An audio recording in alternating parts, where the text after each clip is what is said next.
वह लड़की जो हमेशा समझदार थी, उसका नाम था अनंता। घर में सब कहते थे, अनंता बहुत समझदार है।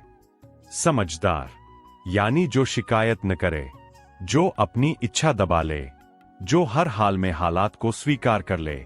बचपन में जब खिलौना टूटता तो रोती नहीं थी। जवानी में जब सपने टूटे तो मुस्कुरा दी, क्योंकि उसे सिखाया गया था अच्छी लड़कियां ज्यादा नहीं मांगती। माँ की सीख और बेटी का त्याग। माँ कहती, बेटी सहनशील बनो, यही स्त्री का गहना है। अनंता ने सहा अपने सपनों को, अपने सवालों को, अपने डर को। धीरे धीरे वह खुद को भी सहने लगी। प्रेम जो बोझ बन गया। वह जिससे प्रेम करती थी, समर अच्छा था पर कमजोर। वह हर बात पर कहता, थोड़ा एडजस्ट कर लो, और अनंता हर बार कर लेती।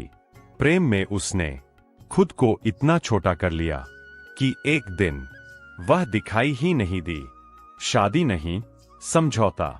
शादी हुई, लोग खुश थे, लड़का अच्छा है, घर अच्छा है, पर किसी ने नहीं पूछा तुम खुश हो।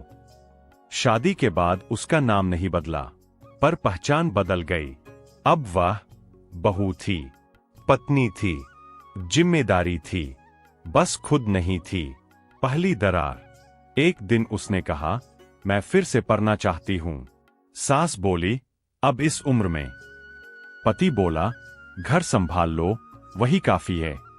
अनंता चुप रही, लेकिन उस दिन उसके अंदर कुछ टूट गया। मंदिर जहां उसने प्रार्थना नहीं की। एक शाम वह मंदिर गई।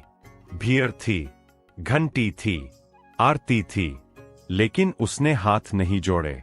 बस मूर्ति के सामने खड़ी होकर आंखें बंद कीं, और पहली बार कृष्ण से कुछ नहीं मांगा। साध्वी का मौन। मंदिर के कोने में एक वृद्ध साध्वी बैठी थी। उसने अनंता को देखा और बोली, जो स्त्री खुद को भूल जाती है, वह देवी नहीं बनती, वह खाली हो जाती है। अनंता की आंखों से आंसू गिर पड़े। सहने और सहमति का फर्क। अनंता बोली, मैं गलत नहीं करती, फिर भी दुख क्यों? साध्वी बोली, क्योंकि तू हर बार गलत के साथ चुप रहकर उसे सही बना देती है। आत्मसम्मान की शुरुआत। उस दिन अनंता ने छोटी सी शुरुआत की। गपमान पर चुप नहीं रही, गपनी इच्छा बोली, ना कहा। घर में हंगामा हुआ। उसने पहली बार देखा, सच बोलने से दुनिया नहीं टूटती, बस कुछ नकाब गिरते हैं। पति ने कहा, तुम बदल गई हो। अनंता बोली, नहीं, अब खुद को खोना बंद किया है। रातें अकेली हो गईं, लेकिन वह अकेलापन पहले जैसा डरावना नहीं था। कृष्ण का मौन उत्तर। वह रोज मंदिर जाती, पर अब प्रार्थना नहीं करती, बस बैठती।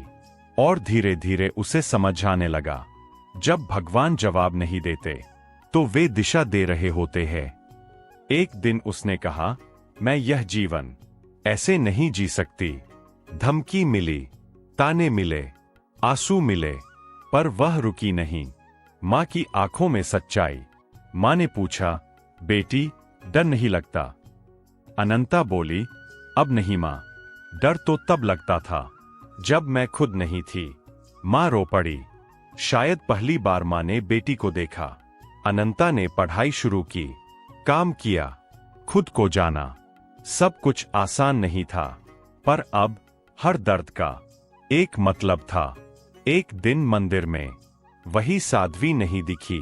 उसकी जगह दीवार पर लिखा था, जो अपने धर्म के लिए सब छोड़ दे, वह मेरा सबसे प्रिय है। अनंता मुस्कुरा दी। अनंता ने कृष्ण को देखा नहीं, पर अब उसे पता था, कृष्ण उसे छोड़कर नहीं गए थे। कृष्ण उसे खुद तक पहुंचने दे रहे थे, और यही सबसे गहरा प्रेम था।